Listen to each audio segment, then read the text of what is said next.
야, 베르나 루카쿠 투톱을 본다 선발로 이 중요한 경기에서. 야, 근데 전방 압박이 왜 이래? 뭐야 맨스틸? 어? 계속 압박을 통하는데 지금? 볼을 계속 뺏어와요. 왔나요? 안녕하세요. 금방 왔네? 네, 택시가 많네. 아 이제 많아? 아 이제 많아. 그때만 그랬나봐. 추석이라. 하이. 멤버십 가입 기간이 나와 이제. 아 이제 바뀌었더라고. 이거 뭐 왜 이래? 근데 회원 가입 하시는 분들은 계속 이렇게 음성이 나오는 거야? 무료로 1회만 가능하다고 멤버십 있으신 분들이 이 메시지를 보내는 게. 그 얘기잖아. 그러니까. 그 멤버십이 새로 가입되는 게 아니라는 거 아니야? 그러면. 아니지. 하지 마. 새로 가입되는 것도 아닌데 뭐야? 이거 하지 마. 보들보들해요? 됐습니다. 뽑아야 될 게 있는데? 뭐 간지럽다 이게. 기다려봐. 기다려봐. 아 존나 아플 것 같아. 아니 기다려. 자, 내 많이 안 해. 하나 더 안 해. 아 됐어 집어넣게 돼. 아니 안 아 너무 아파서. 이거는 이미 튀어나와 있는데. 기다려. 아! 자. 안 좋은가 본데. 이러면 리체임스가 안 좋으면 아스피가 오른쪽으로 가고 트라고 딱 박아도 나오겠네요. 자 지금 슈팅 1대1이야. 그치 슈팅이 안 나와. 합쳐서 2개야. 와 미쳤다. 와 오마이 갓. 어때? 지금 당장 죽음을 맞이해도 좋습니다. 그리고 커피 한 모금 해봐. 진짜 개맛있다 진짜. 너무 맛있다. 맛있다. 개맛있지. 네, 첼시 대 맨시티 전반전이 끝났습니다. 맨시티의 전방 압박이 굉장히 인상적이었던 전반전이 아니었을까라는 생각이고, 전체적인 어떤 그 볼을 가지고 있는 시간이나 슈팅 개수를 보면 맨시티가 굉장히 좀 첼시를 좀 힘들게 하려고 준비를 많이 했구나. 주도적인 경기. 네, 라는 걸 좀 느낄 수가 있었던 전반전이었습니다. 그런데 네, 경기를 주도했으나 결과를 만들지를 못했다. 그렇죠. 골을 만들어내지 못했죠. 그렇죠. 네. 자, 선발 라인업을 체크해 보자면 첼시는 조코캉을 동시에 투입시키고 전방에 투톱을 배치를 했습니다.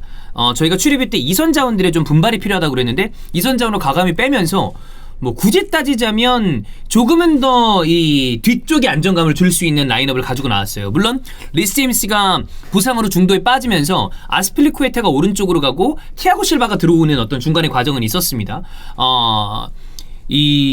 저 맨시티 같은 경우에는 자, 왼쪽은 칸셀로, 오른쪽에 워커, 그 다음에 라포르테랑 후벤 디아스, 로드리, 포덴, 케빈 데브라이너의 베르나르도 실바, 잭 그릴리시, 제수스.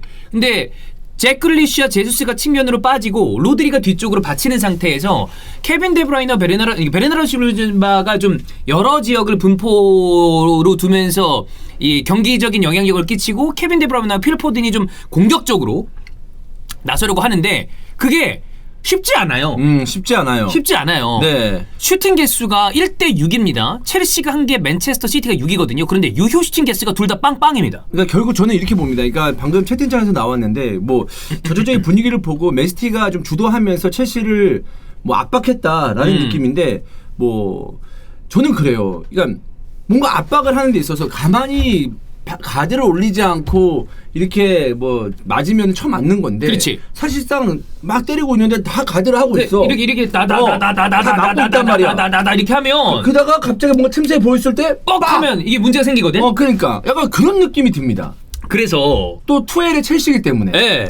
지금 이거는 그러니까 맨체스터 시티가 경기를 못 푼 것은 아니나 성과가 없기 때문에 과연 능동적으로 이 투엘이 어떤 식으로 후반전에 좀 변화를 가져갈까를 생각을 해봐야 될 것 같고 맨시티는 이런 경기에서 과연 상대 수비와 미드필더의 균열을 어떤 식으로 줄 것인가에 대한 고민을 펩이 이번 시즌 내내 좀 할 것 같아요. 왜냐면 전방에 파괴력 있는 공격수가 없기 때문에 전체적으로 중원과 수비 라인에서 안정감 있는 모습을 보여주고 뭐 볼 점유율이 앞선다고 하더라도 앞쪽에서 뭔가 마무리 지을 수 있는 이 카운터를 칠 수 있는 선수가 없다면 경기가 굉장히 답답해질 수 있거든요. 그죠?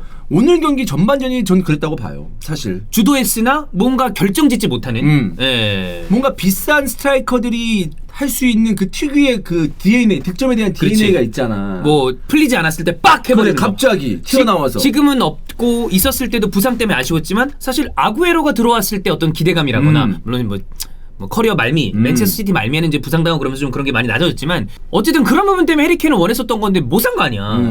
근데 이러면 이 부분이 좀 시즌 내내 맨체스터 시티의 발목을 잡는다면 결국 펩한테는 유럽 대항전과 그 이상의 뭔가를 이 리그로 만족하지 못하잖아요. 이제 맨시티는. 근데 그 부분에 대해서는 좀 아쉬움이 있지 않나라는 생각이 들고 첼시도 그렇다고 뭐 경기를 지금 이 오늘 경기가 잘 풀린 건 아닙니다. 단 만약에 투엘의 전반전의 어떤 그 플랜이 실점하지 않고 후반전으로 경기를 길게 끌고 가자라고 생각한 거라면 성공이죠.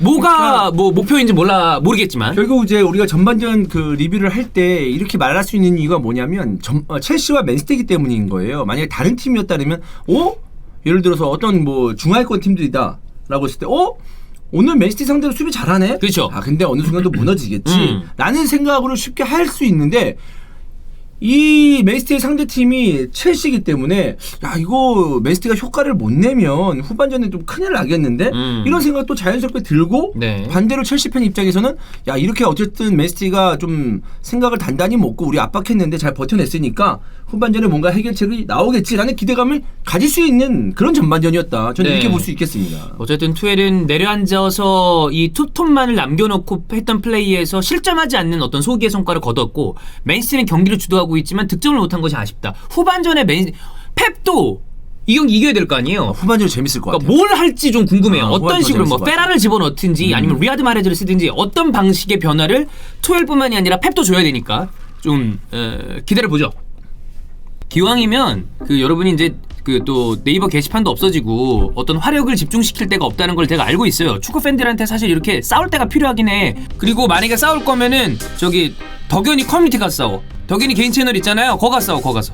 덕현이 그 FM 할 때 그 다 들어가가지고 시비 걸고 그래. 자 베리너. 근데 오늘 맨체스터 시티도 수비적으로 봤을 때 나쁘지 않아. 네, 맨시티도 수비를 로드리를 필두로 해서 잘해. 잘 잘라주기 때문에 첼시도 득점하기 쉽지 않을 거예요. 오 싸운다. 이거 어브바. 슬슬 건드는 거거든. 이거 약간 이렇게 하고 서로 한번 신경전 한 다음에 그래도 또 쿨하게 프로페셔널하게 알아서 갑니다. 우와!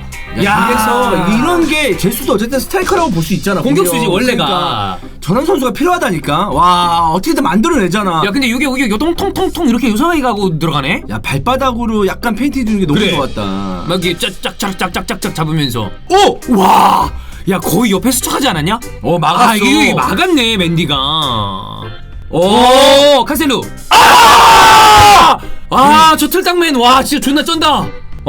때린다 이거. 수비 뭐야 오늘. 방금 누구야? 후벤디아즈. 와 클리시다. 와 맨디가 살렸다. 와 막네. 와 맨디.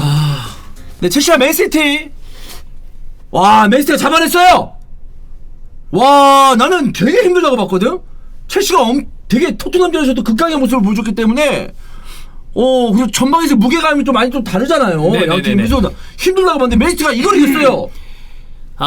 이거는 맨시티의 어떤 그 미드필더와 수비 라인의 엄청나게 단단함이 첼시의 공격을 거의 무력화시켰고 그 다음에 결정적인 순간에는 가브리엘 제수스가 본인 또 공격수로서의 그 다음에 브라질리언으로서의 물론 굴절이 좀 되긴 했습니다만 아주 센스 있는 모습을 보여주면서 승리를 했다. 저는 그래서 우리가 아까 전에 스트라이커의 부재에 대해서 맨시티가 좀 그 스트라이커가 없기 때문에 무게감이 떨어진다고 얘기했는데 어쨌든 가브리엘 제수스가 오늘 경기에서는 오른쪽 측면에서 좀 많이 활동을 했지만 최근에 그렇게 좀 내보내고 있으니까 어쨌든 ST 스트라이커가 묻어있는 선수잖아요. 공격수죠. 네, 스트라이커라고 공격수야. 봐야죠. 근데 그런 센스가 이런 박스 안에서 나온다. 그러니까 가브리엘 제수스의 슈팅이 굴절되긴 했지만 그 슈팅을 그 굴절된 슈팅, 그러니까 상대방의 수비수가 완벽하게 블럭을 해주지 못했던 이유가 뭐냐면 이 박스 안에서 등을 져놓고 본인 앞에 볼이 왔을 때 슈팅 이전까지의 터치가 정말 유연하고 그래. 계속적으로 터치가 부드럽게 탁탁탁 계속 터치를 하면서 슈팅 타이밍을 만들어냈는데 그 슈팅 타이밍을 만들어내는 과정이 상대방 수비수가 발이 나올 수 없을 만큼의 타이밍을 계속 가져가다 보니까 리듬이 좋아서 리듬감 있게 가져가다 보니까 블럭을 제대로 못한 거예요. 맞아요. 제수스의 기술입니다. 네. 이건 제수가 아주 능력으로 골을 만들었다고 볼 수 있겠고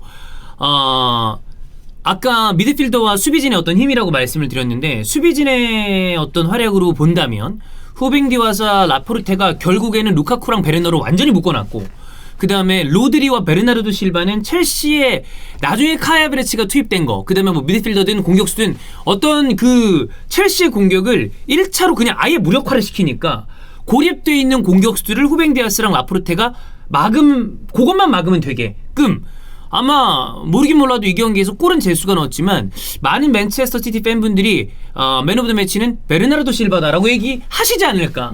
그 오른쪽 측면에서 이제 하프 스페이스 그 자리를 비실바가 정말 수도꼭지처럼 막아놨거든요. 그래, 완전 틀어 막아버렸어. 네, 완전 거기 들어가지를 못했어요. 아예. 네, 정말 수비 잘해주고, 그러니까 비실바가 보면은 이전에 맨시티 처음에 왔을 때는 오른쪽 측면에서 재능이 있는, 그러니까 좀 공격적인 어떤 그 스킬이 있는 그런 선수로 봤는데 계속적으로 맨시티가 활약을 하면서 수비적인 역할도 굉장히 잘해줬단 말이에요. 근데 오늘 경기에서도 저는 비실바가 참 좋은 선수구나라는 걸 느낄 수가 있었습니다. 여름에 본인이 이제 약간 나가려고 했었다가 결국에는 이제 맨시티에 남았잖아요. 진짜 필요한 선수다. 진짜 중요한 선수. 정말 중요한 선수. 강팀과 경기했을 때 공격과 수비에서 굉장히 많은 활동량을 바탕으로 해서 팀에 이득을 많이 주는 선수다라는 걸 느낄 수 있었고, 로드리도 안정적이었었고. 너무 좋았고요. 와, 후벤 디아스하고 라포르테는 그냥 거의 벽이었습니다. 그러니까 뭐냐면, 물론 루카쿠가 뭐 한두 차례 뭐 등을 져놓고 뭔가 공격으로 올라가려고 했었고, 등을 졌을 때 이 맨시티의 중앙 수비수들이 부담을 느끼는 그런 장면들이 있었지만, 그 장면들이 별로 안 나왔어요. 그래. 그리고 루카쿠를 상대로 그런 걸 한 번도 못하게 하는 거는 말도 안 되는 거니까 이 정도면 90% 이상 틀어막았다. 너무 잘했다. 네. 수비 너무 잘했다. 그리고 공격적으로는 오늘 주원 형이 보면서 감탄했던 선수는 잭 그릴리시입니다. 네. 저는 그릴리시가 이제 맨시티의 경기를 제가 계속 주목해서 본 건 아니었잖아요. 그래서 근데 이번에 첼시와의 경기에서 그릴리시 강팀을 상대로 어떻게 하나 봤는데, 그냥 오늘 경기에서 맨시티가 강한 압박을 통해서 볼을 빨리 탈취해 오고, 어쨌든 볼을 가지고 있는 시간이 길었고, 그릴리시 발밑에 볼을 잘 투입을 했단 말이야. 뭐가 중요하냐면, 와, 그릴리시가 언제 어떻게 패스할지 모르겠어. 그래. 난 중계를 보면서도 모르겠어. 창의적이고 센스 있고. 그러니까. 근데 우리가 위에서 보는 어떤 그 화면으로 보는데도 그런데 상대는 수비수 입장에서는 굉장히 부담스럽죠. 답답하지. 뭘 해야 되나. 그렇지. 어떤 식으로 이 선수가 가져가는 선택지가 많으니까. 혼란스럽지. 네. 자, 반대로 첼시 같은 경우에는 후반 들어서 무언가를 해보기 위해서 캉트를 빼고 카이 하베르츠를 집어넣고 조르지뉴를 빼고 뭐 러프터치크를 집어넣으면서 이거저거 해보려고 그랬는데 다 틀어막혔습니다. 다 틀어막혔어요. 그러니까 오늘은 첼시가 그 뭐 전반전에는 내려앉아서 수비를 하면서 뭐 실점하지 않는 그림으로 본인의 컨셉을 그렸는지 모르겠지만 후반전에도 본인들의 공격이 안 나왔거든요. 심지어 실점을 했음에도 불구하고 이건 첼시가 그냥 묶인 거다. 그러니까 저는 이렇게 봅니다. 이게 뭐냐면 되게 단순하게 설명을 드리자면은 맨디도 오늘 잘했잖아요. 잘했죠. 그러니까 상대 골키퍼들, 그러니까 양 팀의 골키퍼들을 봤을 때 뭐 레벨이 비슷하다. 수비 라인 뭐 티아고 실바도 있고, 뭐 리디고도 있고, 아스펠리쿠에타도 있고, 저기 후벤 디아스 있고, 저기 뭐 라포르테 있고, 레벨 비슷하다. 최전방에서 조금 첼시가 떨어진다. 근데 그 최전방에 맨시티가 떨어진다. 왜냐면 지금 루카쿠가 있으니까. 근데 그거를 중원의 풍성함으로 그래. 이겨냈어요. 그러니까 아주 다양한 종류의 선수들이 되게 많잖아. 그것도 다 A급 선수들 아니야. 그러니까 중원에서, 그러니까 봤을 때 맨시티가 그나마 상대방보다 우위에 있을 수 있는 그 포지션이 중원이라고 볼 수 있거든. 미드필더진. 뭐 로드리, 그 다음에 베르나르도 실바, 교체 투입돼 나온 페르난지뉴, 그 다음에 필포든, 케빈 데브라이너, 그릴리시. 이거 뭐 말도 안 되잖아. 이런 선수들이 다 보유가 돼 있는 거 아니야. 근데 그거를 제대로 활용하면서 그렇지. 경기 중원을 주도했다. 사실 첼시의 조르지뉴, 코바치치, 캉테도 굉장한 조합입니다만 오늘은 결과적으로 안 된 거죠. 안 된 거죠. 안 된 거죠, 완전히. 이 경기의 승리는 맨시티 입장에서는 약간 최근에 사실 저도 프리뷰 때도 그렇고 그다음에 우승팀을 예상할 때 첼시를 얘기한 게 최전방의 어떤 그 힘이었어요. 만약에 맨시티가 공격 자원을 사왔다면 맨시티가 역시 가장 우승 후보에 가깝다라고 얘기를 했겠지만 루카쿠라는 선수의 힘 때문에 이 경기도 저는 첼시가 유리할 거라고 봤어요. 선택지 면에서. 근데 물론 이제 한두 번 아주 그 제한된 찬스가 왔을 때 루카쿠가 해주면 좋지만 네. 어쨌든 루카쿠에게 기회를 많이 주면 줄수록 득점할 수 있는 확률이 높아지잖아요.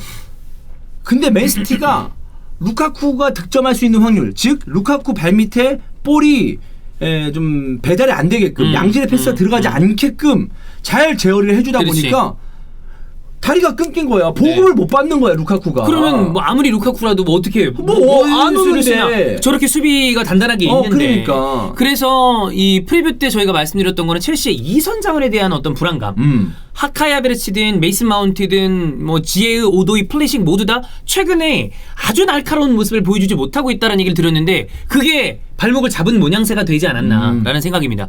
맨시티 오늘 되게 잘하네. 네. 깜짝 놀랐네. 아마 이 경기를 통해서 다시 한번 역시 맨시티는 맨시티고 우승 후보 1위 맨시티다라는 이야기가 다시 나오지 않을까. 물론 진짜 모르겠다. 나는 지난 경기 봤을 때 네. 솔직히 토트넘 첼시 봤을 때 첼시가 지금 강력했잖아. 첼시 무조건 우승이다 라고 생각했거든. 네. 또 오늘 경기 보니까 맨시티 뭐야 이렇게 첼시를 이렇게 잡아낼 줄 몰랐네.